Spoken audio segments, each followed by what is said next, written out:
boa noite. Hoje o Resenha Feminina traz a delegada, a doutora Marilda Marcela, delegada da DEAN, Delegacia Especializada no Atendimento às Mulheres, que vai debater aqui o assunto hoje, violência contra a mulher. Doutora Marilda, seja bem-vinda ao Resenha Feminina. Muito obrigada, é um prazer estar aqui. Vamos nessa. Doutora Marilda, quais são assim, as situações que as mulheres mais te procuram na delegacia? A mulher em situação de violência, ela começa com o ciclo da violência dentro do lar.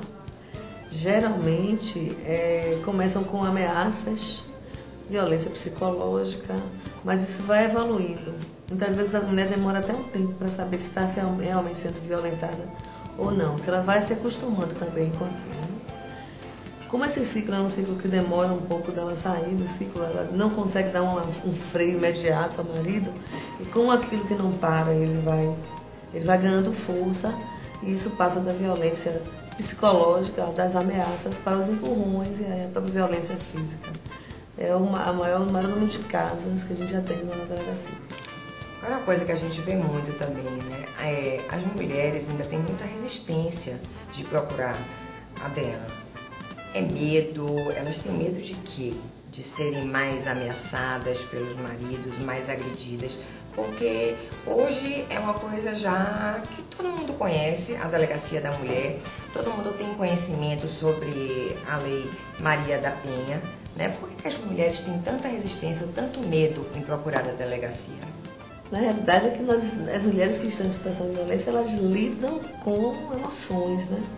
Nós somos educadas para gerir os nossos filhos, educar nossos filhos, casarmos, não separarmos. Nossos pais não nos educam para voltar para os nossos lares anteriores. Então, a resistência não é só da mulher, é toda uma conjuntura social. Essa mulher que está em situação de violência teme retornar para o lar. A mãe também, os pais também não querem recebê-la, ela não está mais só. Ela agora já tem filhos, ela agora já construiu família. Então, às vezes, até a resistência da família inteira.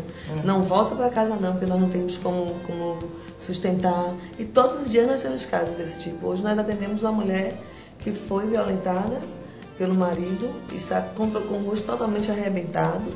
E nós percebíamos que a mãe estava o tempo inteiro tratando de aconselhá-la a amenizar a situação.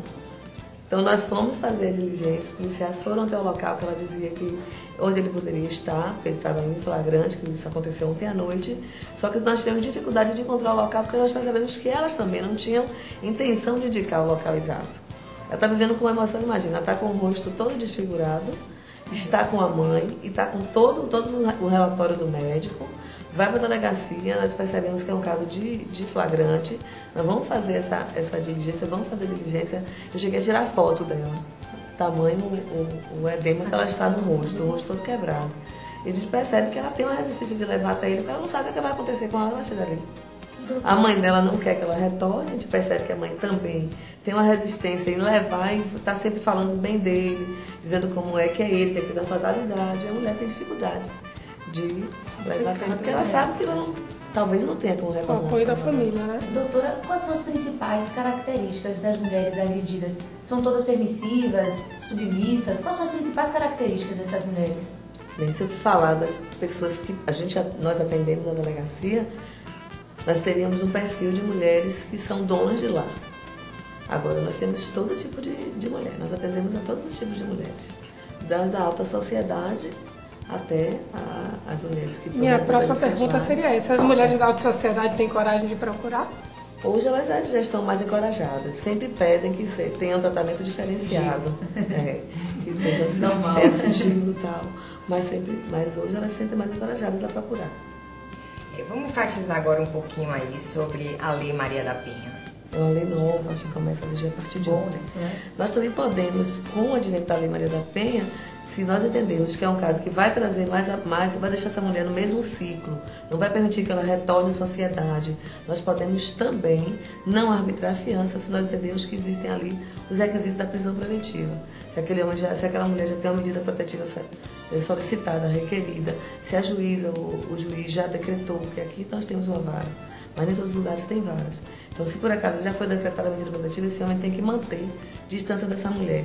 Se ele continua indo até essa mulher, ele pode a qualquer momento cometer uma violência mais grave, e aí nós podemos prender esse homem em flagrante, se ele se aproxima, a gente pode prendê-lo e também pode arbitrar fiança ou não arbitrar fiança se entendido que naquele caso é um caso em que poderia ser decretada a prisão preventiva.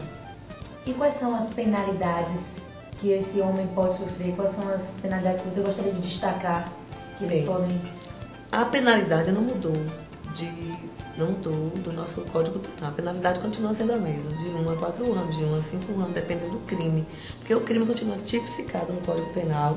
O que a lei vem nos propiciar é apurar esse crime de forma diferenciada. Antes, uma mulher que ela ia para a delegacia lesionada, como essa que eu tenho de hoje, não, com a lesão grave.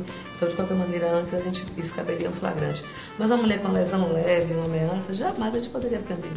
Hoje, essa lei propicia que a gente prenda ele em flagrante, ele vai responder ou em liberdade ou preso, mas ele vai deixar de ser réu primário. Ele traz uma série de benefícios para todas as mulheres. E isso empoderou, além de empoderar a mulher, deu mais coragem, permitiu que ela sabe que pode redundar na prisão. Nós temos casos de mulheres que desistem ainda, com certeza. Muitas, né? Doutora Marita, quanto tempo a senhora já está na DEA? 3 meses. Recente, né? Mas, de qualquer jeito, eu vou fazer essa pergunta.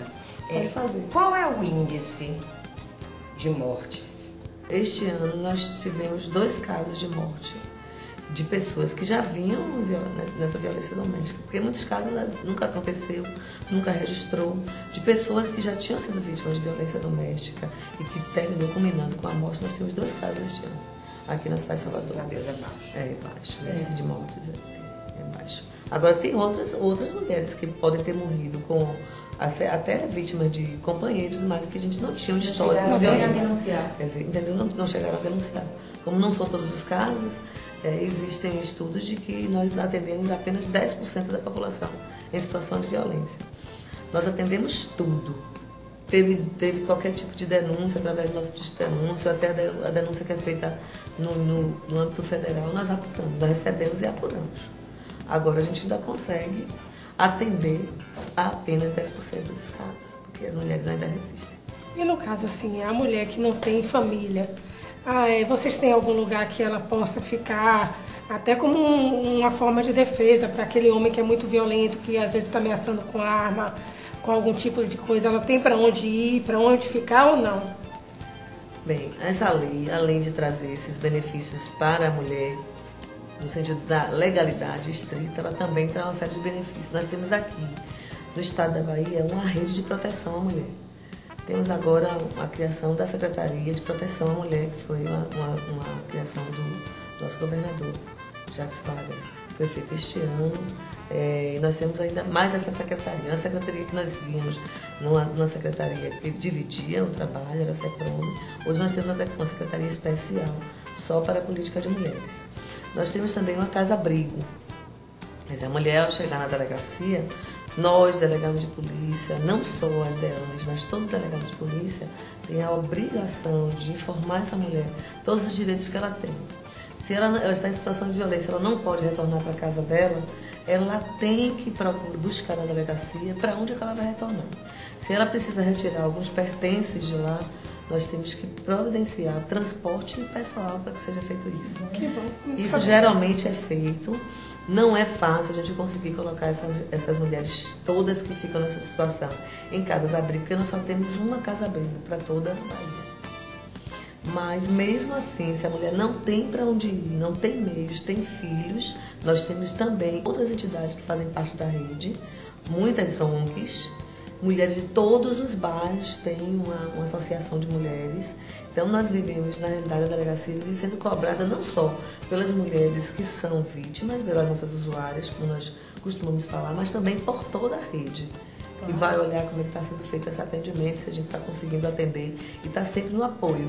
O que a gente precisa, que a gente não pode fazer lá, digamos, temos serviço social e temos psicólogos. Se nosso psicólogo não pode dar atendimento àquela família inteira, nós temos na rede, nós temos casas, instituições que a gente também pode encaminhar. É muito interessante assim, esse acompanhamento psicológico, porque além dos traumas que ficam, o perfil da pessoa que é assediada, o perfil da pessoa que é agredida, é de ainda se sentir culpada muitas vezes de ter proporcionado esse problema, de ter chegado até aí. Então eu acho essa coisa do acompanhamento psicológico importantíssimo. A gente faz todas as vezes que a gente percebe. Ontem eu atendi uma mulher pela manhã, que a mulher, ao falar comigo, ela já tinha prestado queixa, já tinha pedido protetivo, o cara continua perseguindo. Ao atender essa mulher, eu percebi que ela não conseguia fechar as frases.